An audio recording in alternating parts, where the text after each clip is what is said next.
There was no gunshot. No shouting. No one running. Just a small room, lit by fluorescent lights so white they seemed to drain depth from everything inside. On the table lay a thin stack of papers, neatly clipped, aligned with a precision that felt almost ceremonial. The man sitting across the table had signed his name thousands of times before. On invoices. On contracts. On bank forms. On documents he rarely read all the way through. His signature was smooth, practiced, automatic, a motion his hand could perform without asking his brain for permission. But this time, it felt different. The pen weighed more than it should have. Not because of its material, but because of the silence in the room. No one rushed him. No one threatened him. No one promised him anything. There was only a sentence, spoken slowly, evenly. You just need to sign here. No one explained what here meant. No one said what would follow. He looked down at the page. Legal language. Long sentences. Nested clauses. Words designed to be precise, not understood. Everything looked official. Legitimate. Ordinary. There was a brief moment, so short it barely existed, when he considered asking a question. Just one. But the thought dissolved before it could fully form. Because in his mind, this wasn't a decision. It was a formality. He didn't sign out of greed. He didn't sign out of fear. He didn't sign because someone forced him. He signed because he saw no reason not to. His wrist moved. Ink met paper. A familiar curve appeared on the page. Nothing in the room reacted. No sound marked the moment. No clock stopped ticking. No light flickered. But somewhere else, not in that room, a sequence of consequences had just been set in motion. Years later, people would try to trace everything back to the mistake. They would search for the dramatic choice, the reckless move, the obvious wrongdoing. They would point to later decisions, louder moments, clearer risks. No one would mention this signature. No one would call it the point of no return. No one would describe it as a turning point. Because on the surface, it destroyed nothing. It didn't take money right away. It didn't cost him his job. It didn't put him in handcuffs. It left only a mark. A signature. A trace of ink. Something that would follow him for the rest of his life. Not because it was extraordinary, but because it was ordinary. And if you stay until the end of this story, you'll understand why. Some tragedies don't begin with bad intentions. They begin with things no one thinks to question. Before anyone knew his name, before documents would reduce him to case numbers and headlines, he was simply a man living a life that felt unremarkable, and that was precisely how he wanted it. He was in his late 30s. Not young enough to believe everything would work out on its own, not old enough to feel finished with the future. He worked a mid-level professional job that required reliability more than brilliance. His title sounded respectable in conversation, vague enough to avoid follow-up questions. He earned enough to live without constant anxiety, but not enough to feel insulated from risk. His income arrived on time every month. Rent was paid. Utilities were automated. Groceries followed a routine. He knew which aisles to walk through without thinking. His life had rhythm, not exciting, but stable. He lived alone in a modest apartment in a city that rarely made headlines. Not a place people dreamed of moving to, but a place people ended up staying. The kind of city where ambition softened over time, where most residents learned to measure success by absence of trouble rather than presence of achievement. His apartment reflected that mindset. Clean, functional, slightly impersonal. Furniture chosen for durability, not style. Neutral colors. Nothing broken, nothing upgraded. The walls held no art except a framed certificate from years ago, a credential that had once mattered deeply and now mostly served as proof that he had once believed in momentum. He wasn't lonely, but he wasn't deeply connected either. His family lived several hours away. They spoke on the phone regularly, though the conversations rarely went deep. Updates were exchanged like inventory lists. Work was fine, health was fine, nothing new to report. There was affection, but it was careful, contained, never dramatic. He had friends, or at least people who filled that role. Coworkers he drank with occasionally. Old acquaintances he messaged on birthdays.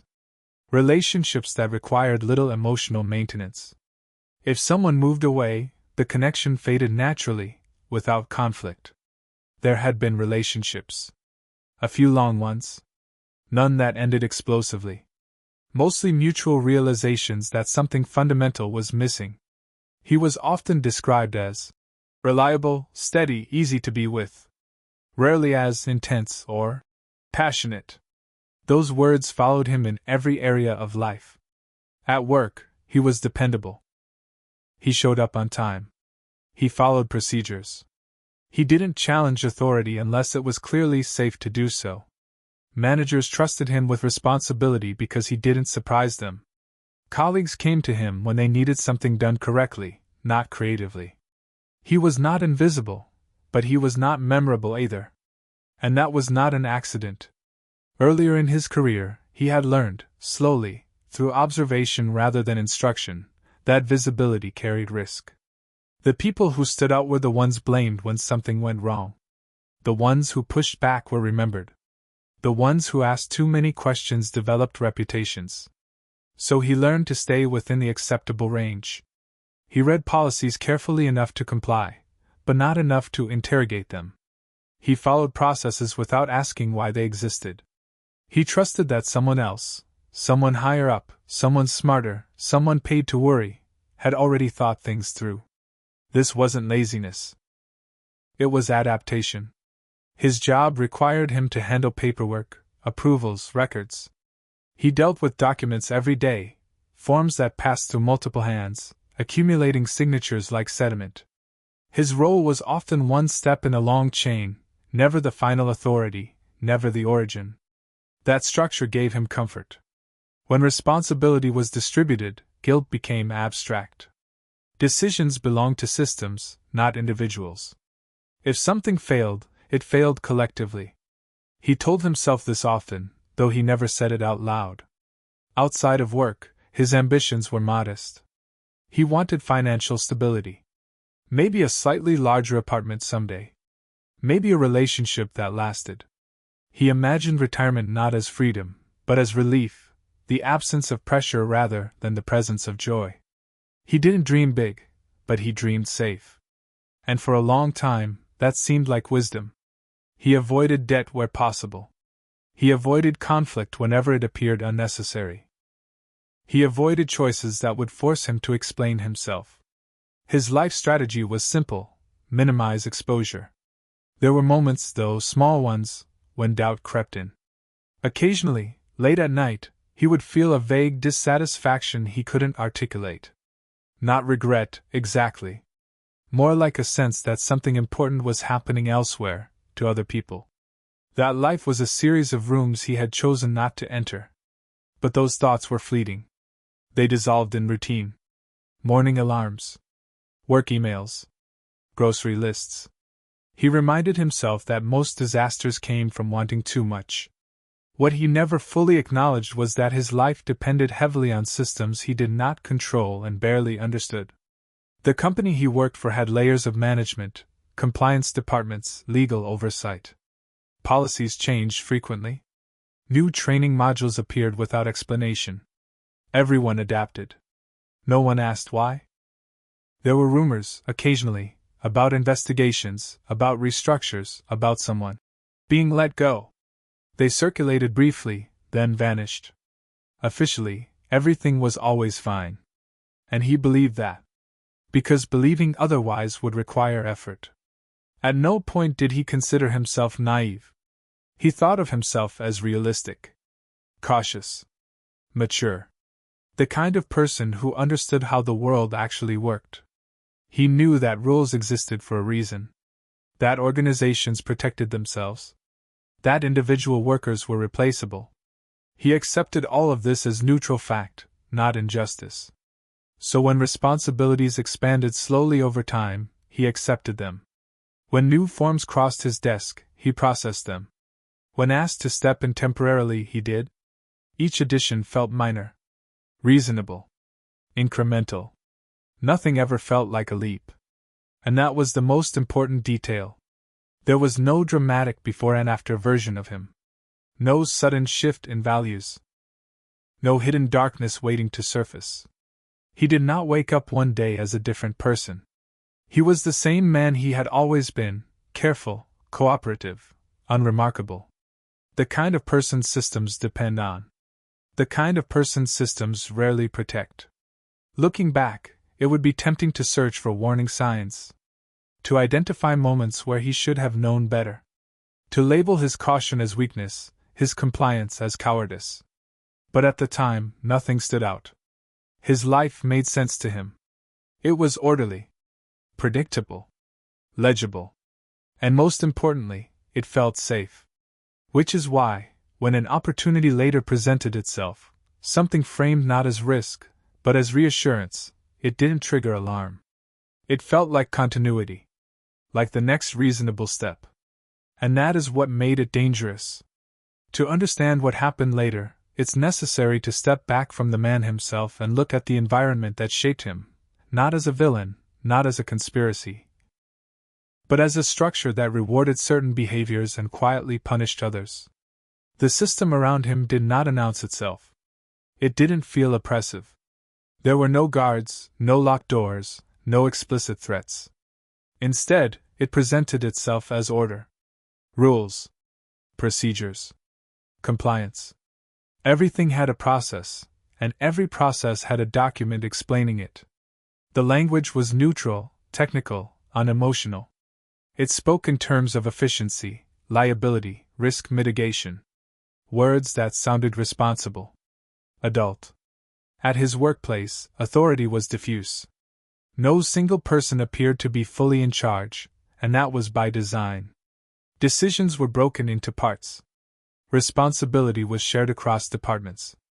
When something went wrong, it was rarely clear where the fault actually lay.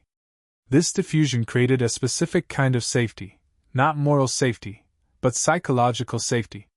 If no one fully owns a decision, no one fully bears the consequences. He learned this not through training, but through observation. When mistakes happened, they were framed as process failures. When harm occurred, it was unfortunate but within acceptable parameters. When people were removed, it was described as organizational restructuring. Language did the work that accountability did not. There were rules about everything, but enforcement was selective. Minor violations were ignored if they kept operations moving. Major violations were only acknowledged when they became visible to outsiders. Internally, the priority was continuity. Keep things running. Avoid attention. Document everything. The system valued documentation above truth. As long as a form was filled correctly, as long as the boxes were checked, the underlying reality mattered less. A problem that existed on paper could be managed. A problem that existed in reality but not on paper was invisible. This shaped behavior. People learned to protect themselves not by questioning outcomes, but by following procedures exactly. Deviating from protocol, even with good intentions, was dangerous. It created traceable liability. Compliance, on the other hand, offered cover. If you followed the steps, you were safe. If you asked questions, you were exposed. This was never stated explicitly. It didn't need to be. Everyone understood it intuitively. He saw colleagues who raised concerns labeled as difficult. Not fired immediately, but sidelined. Excluded from key conversations. Passed over quietly. Their careers didn't end, they just stopped progressing. No one said it was punishment. Everyone understood it was. At the same time, there was an unspoken expectation of flexibility. Deadlines still had to be met. Targets still mattered. When rules conflicted with results, results usually won, as long as the paperwork looked correct afterward. This created a gray zone where everyone operated. Officially, nothing improper happened.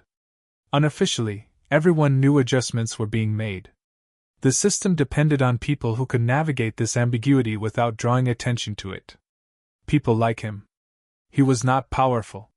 He did not design policies. He did not benefit significantly from bending rules. But he was useful. He understood how things worked in practice, not just in theory. He knew which steps mattered and which were ceremonial. Which signatures were scrutinized and which were routine. Which actions created risk and which disappeared into the background noise. This knowledge made him valuable and vulnerable. Because the system did not reward loyalty with protection. It rewarded utility with proximity. Those closest to the machinery absorbed the most risk. Outside the organization, broader societal forces reinforced the same logic. There was a cultural expectation of trust in institutions. Forms existed for a reason. Experts were assumed to know better. Questioning procedures was often framed as paranoia or incompetence. People like him were praised for being professional, for not making waves, for understanding how things work. The legal framework supported this posture. Responsibility flowed downward. Authority flowed upward. When disputes arose, documentation mattered more than context. Intent mattered less than signatures. A name on a page carried weight that no explanation could easily undo. There were also economic pressures. Job mobility was limited. Positions like his were replaceable in theory but risky to leave in practice. Benefits, stability, seniority, these tied people to their roles. Walking away was framed as irresponsibility. Staying was framed as maturity. Over time, the system trained its participants to think in narrow time horizons. Today's task. This quarter's performance. This audit cycle. Long-term consequences were abstract, someone else's problem. And because nothing catastrophic happened immediately, this approach seemed validated. Small compromises didn't feel like compromises. They felt like realism. He did not feel trapped. That's important. He felt embedded. Supported. Structured. Protected. The irony was that the very mechanisms that created this sense of safety were the same ones that would later isolate him completely. Because when systems fail publicly, they look for clean lines of responsibility. Someone whose name appears clearly. Someone whose actions can be documented. The system itself does not appear in court. Processes are not charged. Culture is not sentenced. Individuals are. At this stage, none of that was visible to him. From inside the structure, everything appeared logical. Rational. Defensible. There were no villains. No secret meetings. No explicit wrongdoing. Just incentives aligned in a way that made certain outcomes more likely, and certain people expendable. He was not singled out. He was positioned. And when the moment came that looked like an opportunity, something framed as a solution, not a threat, it emerged naturally from this environment. Not as a rupture, but as a continuation. The opportunity did not arrive as an interruption. It arrived as an accommodation. There was no dramatic meeting. No urgent summons. No language that suggested danger. It came wrapped in reassurance, framed as support rather than change. A problem had emerged, not a crisis, not officially. More like an inefficiency. A backlog. Something that needed to be handled temporarily, while higher levels sorted things out. This was how such things were always introduced.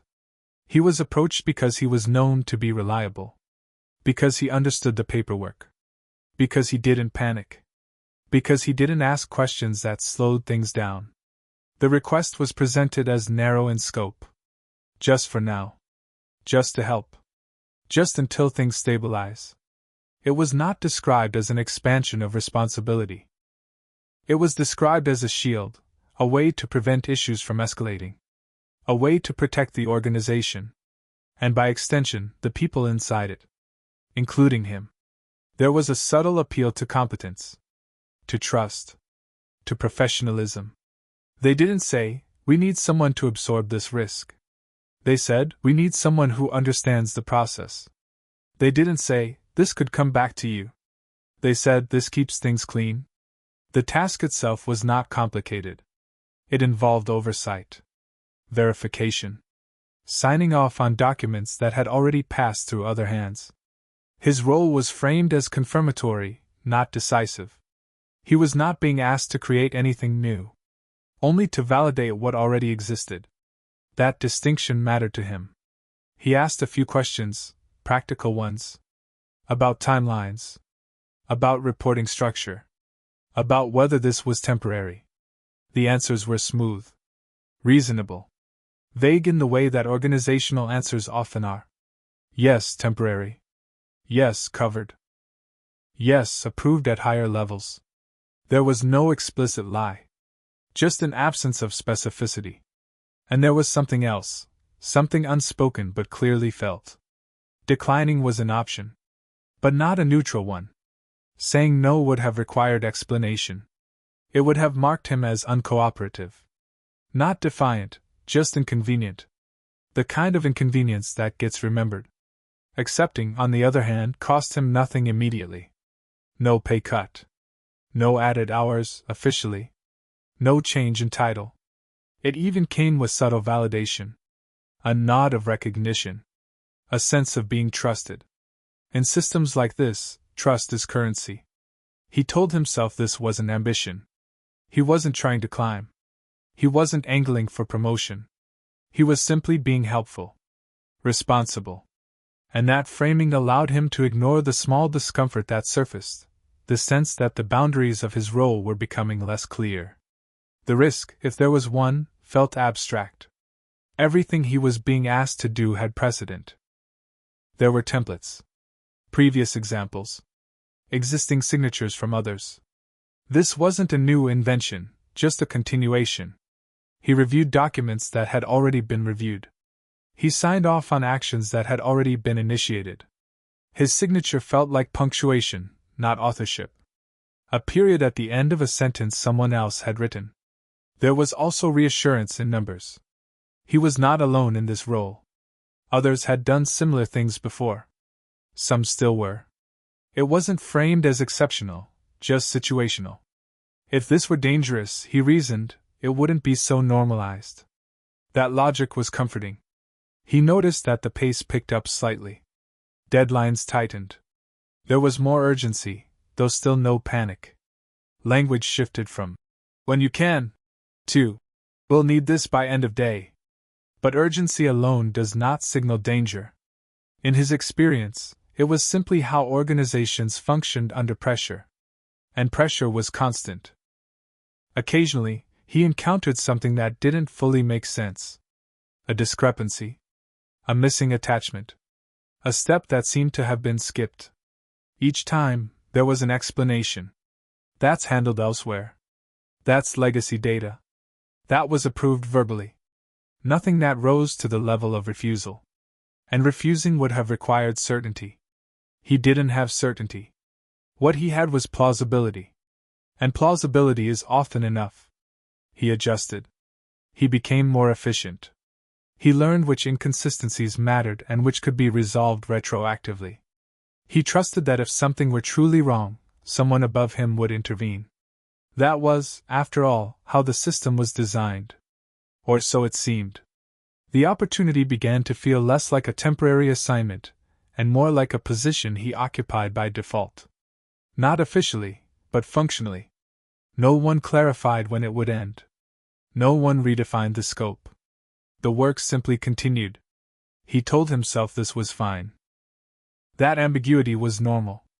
That clarity would come later. And because nothing bad happened, not immediately, that belief hardened. This was the most dangerous phase. Not the moment of decision. Not the first signature. But the period where repetition dulls awareness. Where actions become routine before they are fully understood. He stopped feeling like he was stepping into something new. He felt like he was maintaining something existing. A caretaker, not a creator. And because of that, he never paused to ask the question that might have changed everything. What happens if this fails? Not will it fail. Just if. That question felt unnecessary. Almost paranoid.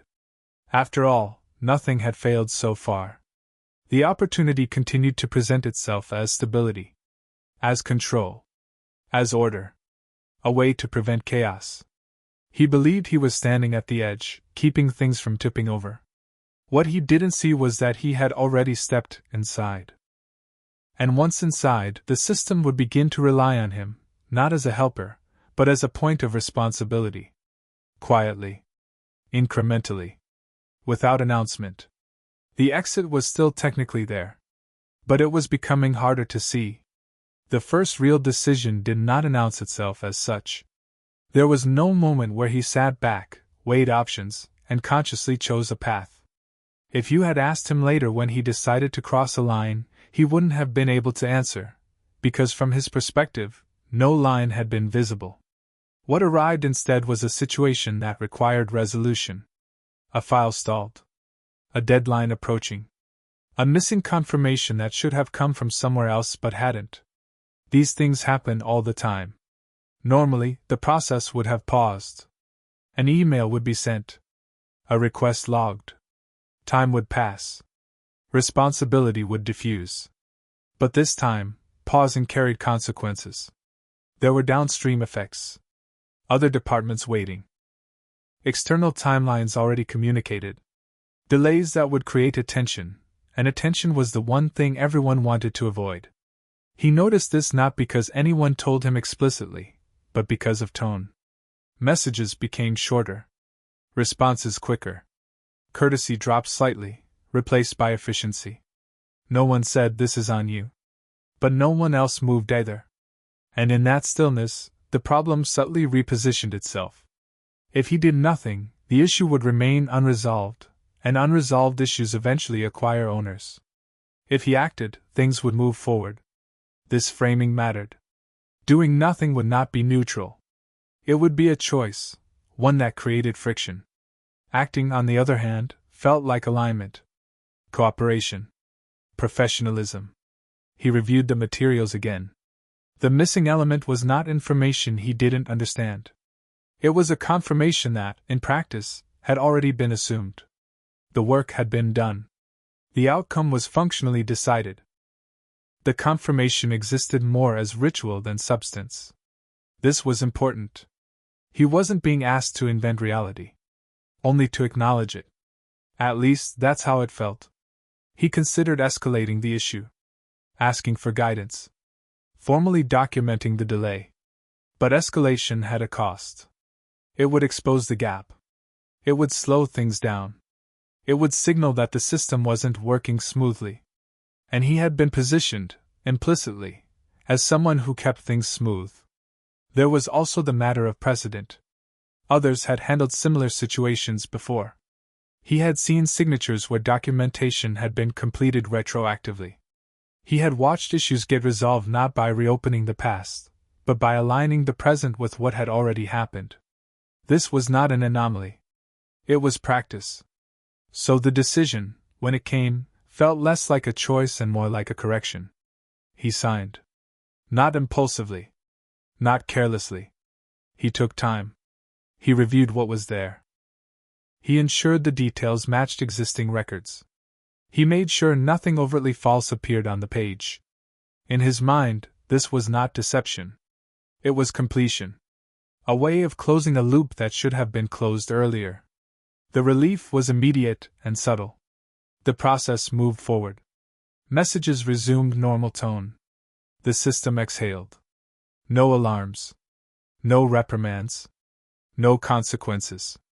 If anything, there was a quiet sense of approval, not expressed, but felt. A confirmation that he had handled the situation correctly. This feedback loop mattered more than he realized. Because it rewrote the meaning of the act. The signature was no longer just a formality. It was proof of judgment. He had demonstrated that he could be trusted to resolve ambiguity. And trust, once granted, changes expectations. Soon, similar situations appeared. Not identical, but familiar. A clarification that could be interpreted flexibly. A missing step that everyone assumed had occurred. A discrepancy that would take weeks to untangle but seconds to resolve. Each time, the decision felt easier. Not because he cared less, but because the system responded positively. Nothing broke. Nothing surfaced. Nothing came back to him. The absence of negative feedback was interpreted as validation. And so the internal calculus shifted. What once felt like an exception began to feel like discretion. He wasn't bypassing rules, he told himself. He was interpreting them. Applying them in context. Acting in good faith. That phrase mattered, good faith. It allowed him to reconcile his actions with his self-image. He still saw himself as cautious. As ethical. As someone who followed the rules, just not rigidly. Rigid people caused problems. Flexible people solved them. That was the lesson he was learning. At no point did he feel like he was taking on personal risk. Because risk, in his understanding, came from visibility. And nothing he was doing was visible. Everything was internal. Documented. Aligned with outcomes already accepted. The system absorbed his decisions seamlessly. Which meant it also absorbed his responsibility, invisibly. This was the true pivot, though it didn't feel like one. The moment where he stopped being a participant and became a stabilizer. Where his role shifted from executing steps to smoothing over gaps. And because those gaps existed everywhere, his value increased. More files came his way. More situations that required judgment. Always framed as temporary. Always framed as reasonable. No one said, "We rely on you now." They didn't need to. Reliance expresses itself through absence. Others stopped intervening. Questions stopped being asked. Decisions quietly pulled around him. If he had stepped back at that moment, if he had refused the second or third time, the pattern might have broken. But by then, refusing felt disproportionate. Why escalate now? When it had worked before? Why create friction over something so minor? The system had already incorporated his flexibility as a feature. And features, once depended upon, become expectations. This is how the first decision becomes precedent. Not because it was dramatic, but because it redefined what was normal. He still believed things were under control. He believed he was preventing problems, not creating them. He believed that if something truly serious arose, he would recognize it. That belief was sincere. And it was wrong. Because serious problems rarely announce themselves as such. They arrive as patterns. As accumulation. As repetition without reflection.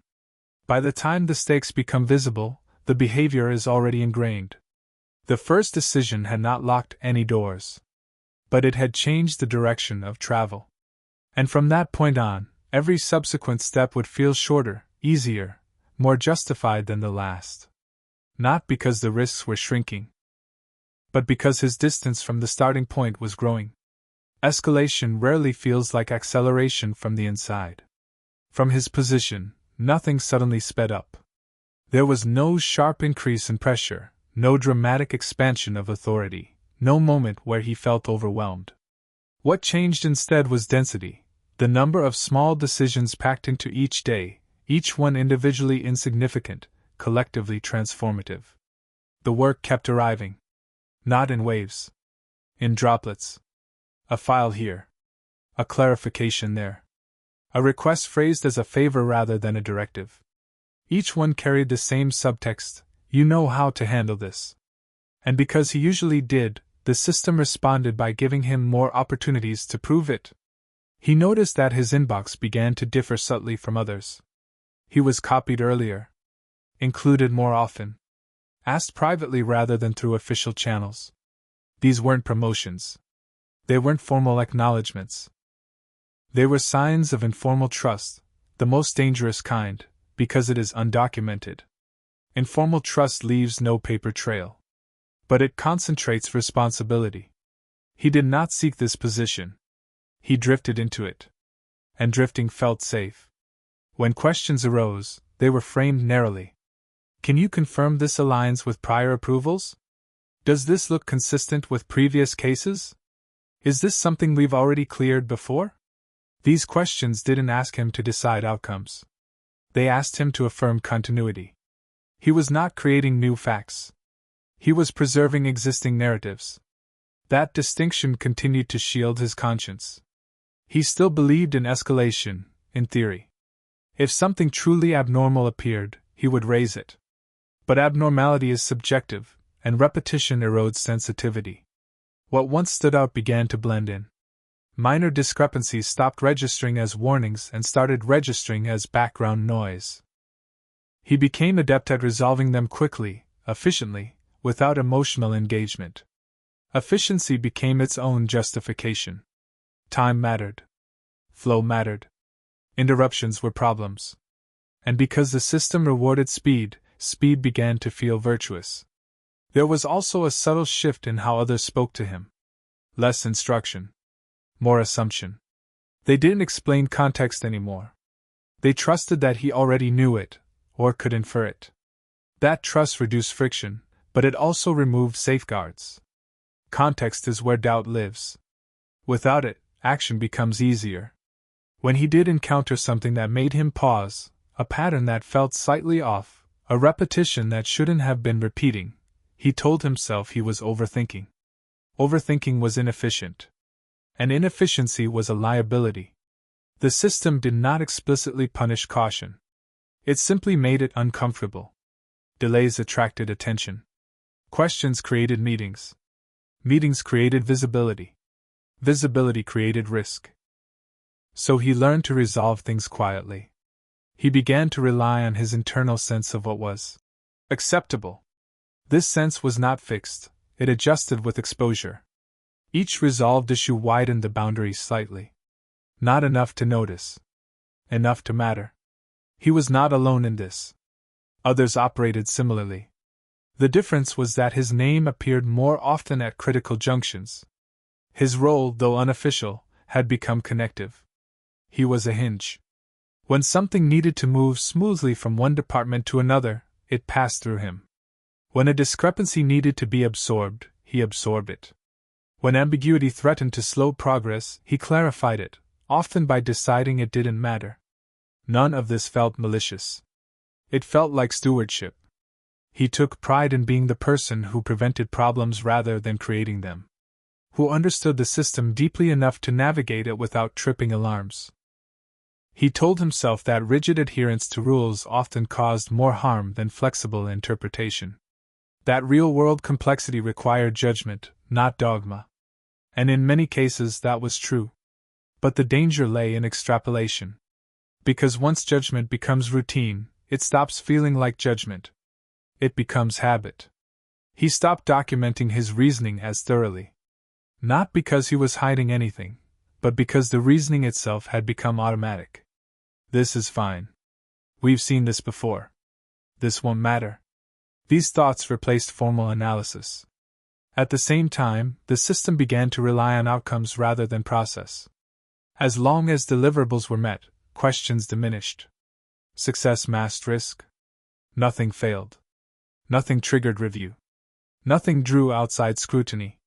This absence of consequence reinforced the pattern. The escalation was quiet because it didn't add anything new, it removed friction. Checks softened. Reviews shortened.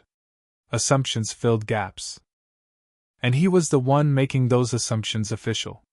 There were moments, brief, uncomfortable ones, when he felt the weight of this. Late evenings when he reviewed something twice instead of once. When he considered sending an email just to confirm. Sometimes he did. Sometimes he didn't. More often than not, he didn't.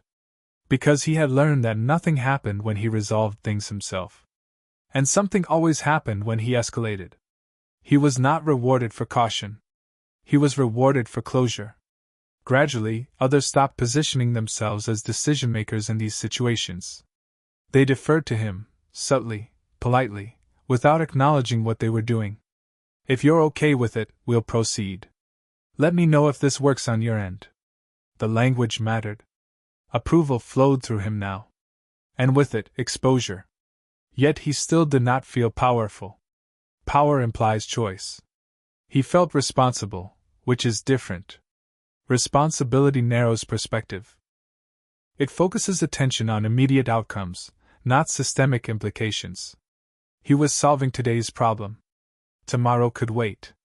He did not see the accumulation.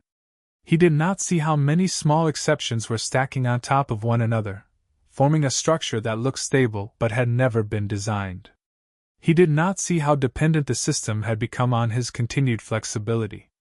And because the system never paused to recalibrate, either did he. This phase lasted longer than he would later remember. Months blurred together. Tasks repeated with slight variations. Nothing marked the passage of time except increasing familiarity. By the time something finally felt different, not wrong, but heavier, he was already too embedded to step back without consequence. Stepping back would raise questions. Questions would uncover patterns. Patterns would demand explanation. And explanations require clarity. Clarity was now impossible. Because he could no longer remember where the line had originally been. The quiet escalation had done its work. Not by forcing him forward, but by making every step feel like standing still. The breaking point did not arrive with chaos. It arrived with paperwork. A notice. A request for records. A tone that was different, not urgent, not hostile, just formal. That was the first sign. Formal language means something has left the internal system. Someone, somewhere, had started asking questions that were no longer contained by routine. Questions that required answers not just for continuity, but for accountability. At first, the request seemed manageable. A limited scope. A defined time frame. Standard procedure, he was told. Nothing unusual. These things happened occasionally. He complied. He gathered documents. He provided explanations. Everything he submitted was accurate, in the narrow sense. The files reflected what had been done. The signatures were real. The processes were documented. There was no fabrication. But there was context missing. And context, once omitted, cannot be reinserted easily. As the review continued, the questions became more specific. Why was this approved here? Who confirmed this step? On what basis was this determination made? He answered calmly. Professionally. He explained the workflow as he understood it. He referenced precedent. He cited internal norms. The responses were acknowledged. But the questions did not stop. They multiplied. The scope widened. The timeline extended. Additional records were requested. This was when he noticed the shift. People who had once been casually involved were now distant. Conversations that used to happen informally were redirected to email. Verbal assurances disappeared. Everything was being documented. That documentation did not include tone, or intent, or habit, only names. And his name appeared frequently.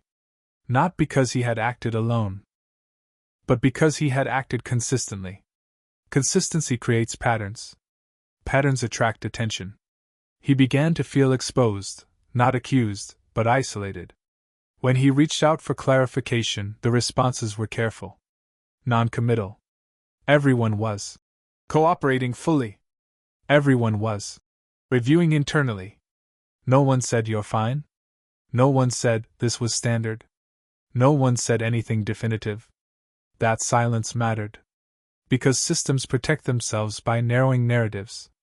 Complexity is dangerous under scrutiny. Simplicity is safer. And the simplest narrative was this: a series of approvals. A single name recurring. A clear chain of responsibility. He did not yet understand that he had become the cleanest explanation. When the first formal interview request arrived, it still didn't feel like an ending. It felt like clarification. He prepared carefully. Reviewed records. Reconstructed timelines. He told the truth as he understood it, not defensively, not evasively. He emphasized process. Norms.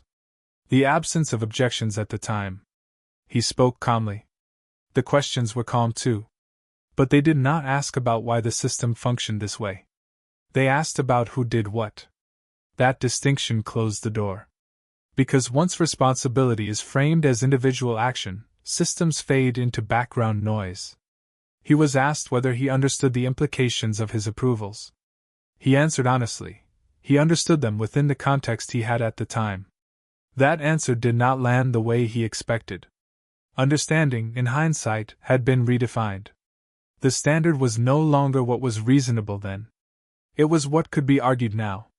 At some point, he would later struggle to pinpoint exactly when, the tone shifted again. Not in words. In posture. The questions slowed. The interviewer took more notes. Clarifications were repeated. This was no longer information gathering. It was alignment. By the time he realized this, the structure was already fixed. His actions were being interpreted not as part of a system, but as deviations within it. His flexibility was reframed as discretion. His discretion reframed as authority. Authority, without title, is suspicious. He tried to explain that he had never been instructed to stop. That no one had raised concerns. That the work had been accepted repeatedly. That explanation required other people to confirm it. They did not. Not explicitly. Not publicly. No one contradicted him. But no one corroborated him either. The system did not turn against him. It simply stepped back. And that step back was final. Because once a system removes itself from proximity, it becomes abstract, and abstraction cannot be questioned. He was still employed. Still paid. Still waiting. That waiting was the worst part. No resolution. No accusation. No reassurance. Just time passing under uncertainty. Then came the notice. Administrative. Neutral. Carefully worded. Pending review. Temporary suspension of authority. Access limitations. Not punishment. Not yet. But something irreversible had happened. He was no longer part of the system's functioning. He was now an object of its evaluation. That is the point of no return. Not when wrongdoing is declared, but when participation ends. From that moment on, every action he had taken would be reinterpreted without the benefit of context. Every decision would be isolated, examined, stripped of its environment. The system that had once relied on him now required distance from him. Distance creates clarity. Clarity creates judgment. He was advised to seek counsel. The language was polite. Almost kind. But the implication was unmistakable. This was no longer internal. And once something leaves the system that created it, it does not return unchanged. The doors did not slam shut. They closed quietly. And when he turned around to retrace his steps, he found that the path behind him was no longer visible. Not because it had vanished, but because it had never been marked. The first consequences were not dramatic. They were procedural. Access revoked. Meetings cancelled. Emails unanswered. His calendar, once crowded with routine check-ins and quiet consultations, emptied almost overnight. Systems he had logged into daily now returned error messages. Doors that had opened automatically required authorization he no longer had. No announcement explained this shift. No meeting framed it. The change was simply enacted. He was still technically employed, but functionally absent. This limbo created a particular kind of shock, one without an event to process. There was no confrontation to replay, no sentence to argue against. Just a growing awareness that his presence had become inconvenient. At work, colleagues were polite but distant. Conversations shortened. Casual updates disappeared. When he reached out, responses arrived hours later, carefully worded, offering no information beyond what was strictly necessary. No one said, "I can't talk about this." They just didn't talk. The isolation was immediate. At home, the effects surfaced differently. Sleep became fragmented. He woke up early, heart racing, replaying interviews in his head. He began to doubt memories he had once been confident about.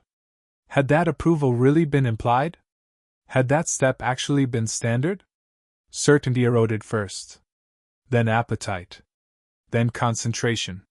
He found himself staring at documents without reading them. Watching the same news segment repeat without registering content. Time slowed, but only in the moments where he was alone with his thoughts. Financial anxiety followed. His income hadn't stopped yet, but the future had become opaque. He began calculating how long he could last without a paycheck. Rent. Utilities.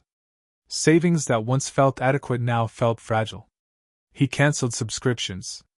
Deferred small purchases. These acts were not necessary yet, but they gave him a sense of control. Control was becoming scarce. Family noticed something was wrong before he explained it. Phone calls grew quieter. He avoided details. He said there was a review. An audit. Nothing serious, at least, not yet. They believed him. Or wanted to. But their concern added pressure. He felt responsible not just for outcomes, but for managing perception.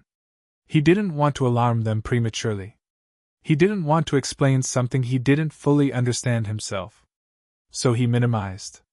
That minimization isolated him further. Friends drifted. Not intentionally. He stopped responding quickly. He declined invitations. Conversations felt exhausting. Every question carried the risk of explanation. "How's work?" became a threat. He learned to deflect. To change subjects. To smile without committing. The legal process advanced slowly, but each step carried weight. Requests for clarification. Follow-up interviews. Formal letters. Each document arrived with neutral language and heavy implication. Nothing accused him directly. Everything suggested exposure. He hired counsel. That decision, once made, changed the emotional texture of everything. Conversations became strategic. Words were chosen carefully. Silence gained value. He was advised not to discuss details with anyone. Not to speculate. Not to volunteer information. This advice made sense. It also deepened the sense of isolation. He was now living inside a narrative he could not share. The shock intensified when he realized how differently his past actions were being framed. Things that had once been routine were now labeled discretionary. Decisions that had been collaborative were now described as unilateral. Absences of objection were reframed as implicit endorsement. He read summaries of his own work that felt unfamiliar. Not false, but incomplete. And incompleteness can be as damaging as fabrication. Emotionally, he oscillated. Some days he felt calm, almost detached. He told himself that truth would clarify things. That once the full picture was seen, the logic would be obvious. Other days, panic took over. He imagined worst-case scenarios. Professional ruin. Public exposure. Legal consequences he had never considered possible. The mind fills uncertainty with extremes. He began to notice physical symptoms. Tightness in the chest. Shallow breathing. A persistent tension in his jaw. Small noises startled him. Notifications triggered adrenaline. He checked his phone compulsively, then avoided it entirely. Short-term consequences are cruel because they lack resolution. Nothing had ended. Nothing had been decided. Yet everything had changed. He was no longer who he had been, but not yet who he would become. The world continued as usual around him. Trains ran. Offices opened. Colleagues moved on to new projects. But he remained suspended, defined by a question mark. The most destabilizing realization came quietly. The system he had trusted to be rational was now behaving exactly as designed. Protecting itself. Reducing complexity. Minimizing liability. And he, unintentionally, represented all three. This wasn't personal. That fact did not make it easier. In the short term, there was no dramatic collapse, only erosion. Of confidence. Of identity. Of belonging. The immediate damage was not public. It was internal. And it was only the beginning. The long-term consequences did not arrive all at once. They unfolded the way rust spreads, slowly, quietly, until the structure beneath could no longer bear weight. Time passed, but it did not heal. It clarified. The review became an investigation.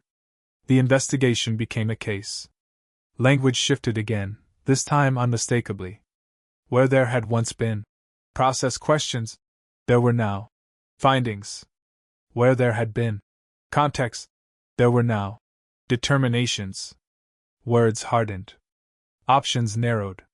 His employment ended without ceremony. No accusation in the announcement. No acknowledgement of service. Just a termination letter that framed the decision as administrative necessity. The building he had walked into for years was no longer accessible. His badge deactivated. His email erased. His digital footprint scrubbed to the extent policy allowed. He became someone who used to work there. That phrase carried no explanation, and no defense. Finding new work proved harder than he expected. His experience was real. His skills intact. But references were cautious. Titles vague. Gaps unexplained.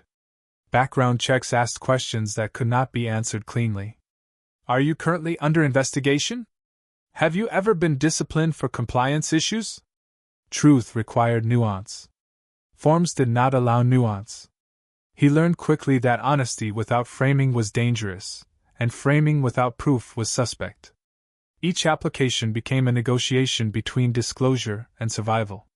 Interviews went well until they didn't. Smiles tightened. Timelines stretched. Follow-ups never came. He was not rejected explicitly. He was filtered out. Professionally, his trajectory flattened. Roles he would once have dismissed now felt aspirational. Temporary contracts replaced stable positions. Consulting replaced employment. Benefits disappeared. Income became inconsistent. Savings drained more slowly than he feared, but steadily enough to remain visible. He adjusted again: cheaper housing, fewer choices, smaller margins. The psychological toll compounded. Uncertainty turned into vigilance. He scanned news feeds for keywords related to his case. He read legal updates obsessively, searching for signs of movement. Every delay felt ominous. Years passed differently under stress. Milestones blur. Seasons repeat. He marked time not by holidays or achievements, but by procedural events, filings, hearings, responses. Relationships suffered. Some people stayed, but they learned not to ask. Others drifted away under the weight of prolonged ambiguity. Invitations stopped coming. Life events happened without him. Not out of cruelty. Out of discomfort. People don't know how to live alongside unresolved stories. Romantic relationships proved especially fragile. Explaining his situation required trust. Trust required stability. Stability was precisely what he lacked. He became cautious. Guarded. Afraid of burdening others with a narrative that had no end date. Loneliness set in, not acute, but chronic. The kind that doesn't hurt sharply, but dulls everything. His sense of identity eroded further. He had once defined himself through competence. Through being useful. Through fitting into a structure larger than himself. Now, that structure had rejected him. And without it, he struggled to articulate who he was. He was not innocent in a way that felt exonerating. But he was not guilty in a way that felt explanatory either. He occupied an uncomfortable middle ground. One that offers no language. The case eventually reached a point where facts were no longer being discovered, only interpreted. That phase was the most draining. Because interpretation is where intention is assigned. And intention, once attributed, sticks. He watched as his actions were frozen in time, stripped of sequence and context. Decisions were isolated. Fragments examined. Patterns drawn backward. What had once been ambiguity became narrative. Not a dramatic one. A plausible one. And plausible narratives are the hardest to dislodge. The long-term consequence was not just outcome, it was redefinition. He was now someone whose past could be summarized without him present. Someone whose name carried an asterisk. Someone who had learned, too late, that systems remember selectively. As years passed, the acute fears softened into something heavier. Resignation. He stopped expecting resolution. He learned to live inside limitation. To plan short-term. To avoid imagining futures that depended on institutional trust. He became smaller in his ambitions. Not because he wanted to. Because he had to. The most enduring loss was not financial or professional. It was temporal.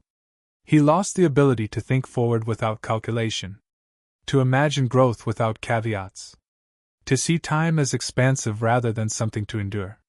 Long-term consequences don't announce themselves. They normalize. And by the time they feel familiar, they have already reshaped the person living inside them. The truth did not emerge as a revelation. It emerged as a file. A thick, structured record compiled over time by people who had never met him in the context he remembered himself. It did not describe a life. It described a sequence. Dates. Actions. Approvals. Outcomes. The file was orderly. Logical. Persuasive. And it told a story that was not entirely wrong, which made it dangerous. By the time the hearing approached, most of the work had already been done. The questions were no longer exploratory. They were confirmatory. The narrative had been drafted. The process now existed to validate it. He read the file slowly. Not because it was complex, but because it felt unfamiliar. He recognized the documents. He recognized the signatures. He recognized the language. What he did not recognize was himself. The file described a figure with intent, coherence, and continuity of control. Someone whose actions flowed logically from one decision to the next. Someone who managed outcomes. That was not how it had felt at the time. But feeling does not survive documentation. There were sections devoted to decision points, moments where discretion was inferred, gaps where silence was interpreted as consent. The file did not lie. It selected. It selected moments that could be framed clearly. It excluded moments that depended on atmosphere, urgency, assumption. It favored what could be proven over what had been normal. This was the nature of the truth now. The hearing itself was restrained. No raised voices. No dramatic confrontations. Just a room. A panel. Questions asked with professional neutrality. He answered carefully. Truthfully. With awareness that every word could be repurposed. He explained context. He described norms. He spoke about expectations that were never written down. These explanations were acknowledged. They were not integrated. Because systems do not absorb context easily once conclusions have momentum.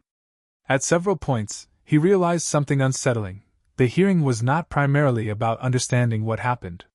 It was about establishing that something had happened, and that it could be attributed. The institution presented its findings. Not as accusation, but as conclusion. They spoke of risk exposure. Of governance failures. Of delegated authority exceeding scope. He listened as language transformed his past into abstract principle. When his counsel responded, the arguments were precise, careful, limited. They did not attempt to rewrite the story. They attempted to soften its edges. Because rewriting would require admitting uncertainty, and uncertainty was what the system needed to eliminate. There was no verdict in the cinematic sense. Just outcomes. Sanctions. Restrictions. Professional consequences. Not maximal. Not minimal. Proportionate. That word appeared repeatedly. Proportionate to the findings. Proportionate to precedent. Proportionate to risk. Proportion did not refer to impact on his life. It referred to internal consistency. When it was over, there was no sense of finality. No catharsis. No clarity. Only a formal acknowledgement that the process had concluded.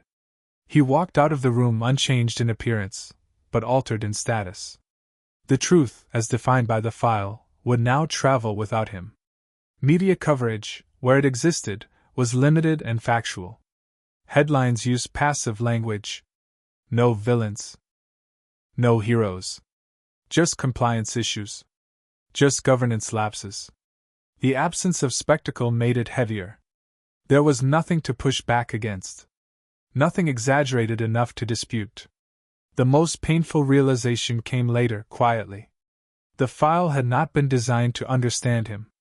It had been designed to protect the system from repetition. And in that purpose, it had succeeded. Whatever truth he carried about intention, about pressure, about normalization, it no longer mattered. The record was complete. And completeness, in institutional terms, is the closest thing to truth that exists.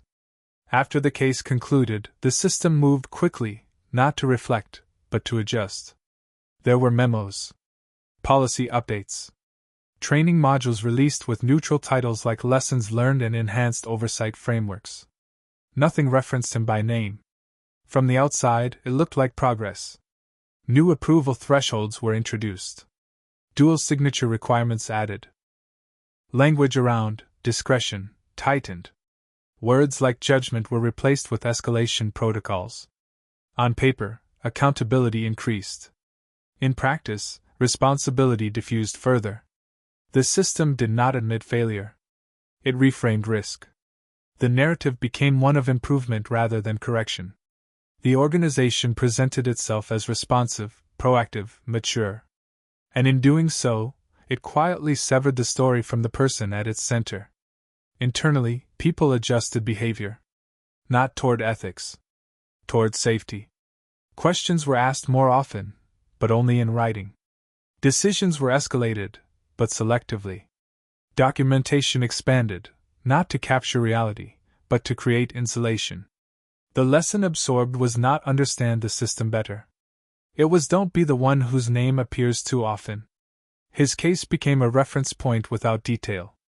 A cautionary example stripped of context. You don't want to end up like that. That's how people get caught in reviews. No one discussed how normalized the behavior had been. No one discussed how many others had operated similarly. The system had no incentive to surface those truths. Because doing so would implicate design, not deviation. Instead, the adjustments focused on optics. New committees formed. Oversight roles created. Checklists expanded. Each edition created more steps, more signatures, more abstraction. The system grew heavier. And heavier systems require more intermediaries. People like him. Except now, they were more careful. More hesitant. More protective. They learned to leave traces that pointed upward, sideways, anywhere but inward. Authority continued to flow down. Risk continued to flow up. But blame, when necessary, flowed toward whoever stood closest to the traceable decision. Nothing fundamental changed. The incentives remained. Speed still mattered. Outcomes still mattered. Continuity still mattered. Only now, the choreography was more complex. Externally, regulators cited the case as evidence of enforcement, of vigilance, of deterrence. They did not ask whether deterrence applied to systems or individuals. They rarely do. Other organizations took note. Some implemented similar changes. Others quietly reassured themselves that their structures were different enough. Everyone believed they would recognize the warning signs earlier. Everyone believes that. But warning signs are visible only in retrospect, and only to those who survive intact. He watched this from a distance. Occasionally, someone would reach out quietly. Former colleagues. Acquaintances in adjacent fields.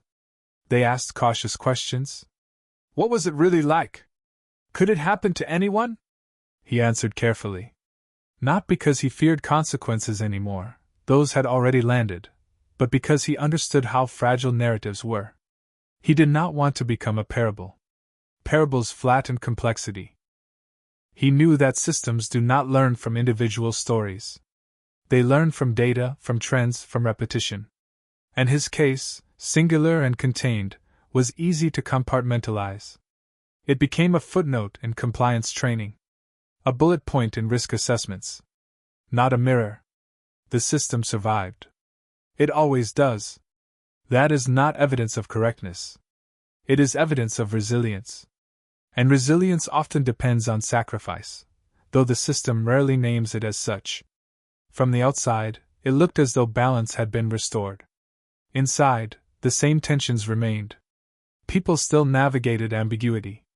Still filled gaps. Still made assumptions to keep things moving. They simply did so with more distance. More layers. More plausible deniability. The system did not ask whether it had placed unreasonable burdens on individuals operating within it. It asked how to ensure those individuals were easier to separate next time. That was the quiet outcome. No villain removed.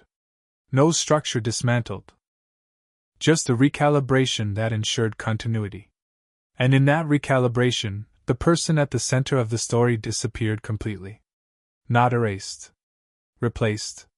In the years that followed, his life did not collapse. It narrowed. He found work again, not prestigious, not visible, but sufficient. Roles with limited exposure. Contracts with defined boundaries. Environments where discretion was minimized and responsibility was explicit. He chose them deliberately. Not because he had lost confidence in his ability, but because he had learned what ambiguity could cost. His days became quieter. Predictable. Contained. There were no new milestones worth announcing. No professional ladder to climb. No narrative of redemption that fit neatly into conversation. When people asked what he did now, he answered simply. And when they asked what had happened, he offered even less. Not out of shame. Out of fatigue. The story took too long to explain, and explaining it rarely changed anything. Sometimes, late at night, he replayed the earlier years, not the hearing, not the aftermath, but the moments before everything hardened into record. The emails. The approvals. The signatures that had felt weightless at the time. He tried to identify the precise moment when a different choice would have changed the outcome. He never found one. Because the truth was unsettling, there was no single wrong decision. There was only accumulation. And accumulation does not feel like error while it is happening. It feels like normalcy. That realization followed him more persistently than the sanctions ever had. He became attentive in ways he hadn't been before. To phrasing. To assumptions. To the quiet ways responsibility moves through systems without being named. He noticed how often people confused compliance with safety. How often, approved, was treated as synonymous with right. He did not correct them.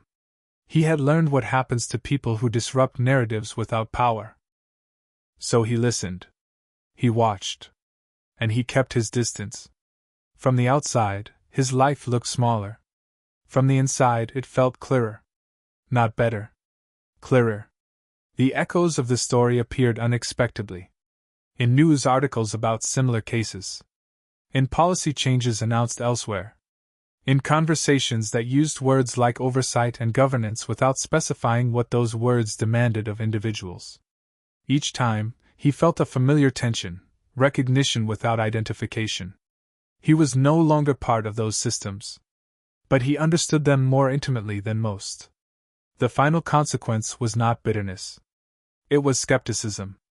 A quiet, durable skepticism toward structures that promise protection while distributing risk invisibly. Toward narratives that assign responsibility without tracing incentives. Toward the idea that good faith is sufficient defense. He did not become cynical in the loud sense. He became cautious in the private one. If there was a question left unanswered by his story, it was this: at what point does ordinary participation become liability? Not in theory. In practice. When does doing what makes sense locally create harm globally? And how many people are carrying signatures they don't yet recognize as defining? The system moved on. It always does. New names filled old roles. New procedures replaced old ones. The machinery continued, refined but unchanged in spirit. He existed outside it now. Not free. Not trapped. Just aware. And that awareness was not a gift he could pass on easily. Because awareness without authority is silent. The story does not end with a lesson. It ends with a question that remains unspoken in most institutions. Who is actually protected when everything is working as designed? And who is simply next?